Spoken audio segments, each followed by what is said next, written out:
আজকে দুপুরবেলায় ঘুম থেকে উঠে জানলার দিকে তাকিয়ে দেখি ভীষণ জোরে বৃষ্টি পড়ছে, তার সঙ্গে প্রবল হাওয়া।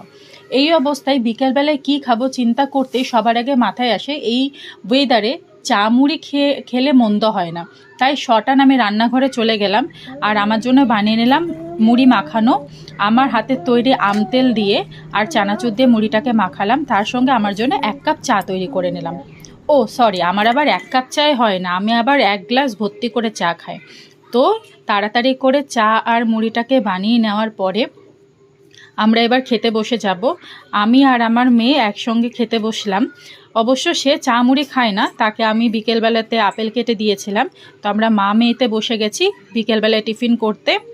আমরা খাচ্ছি আর ভীষণ মজার মজার কথা বলছি, গল্প করছি। এই করতে করতে আমাদের বিকালটা আজকে মন্দ কাটলো না।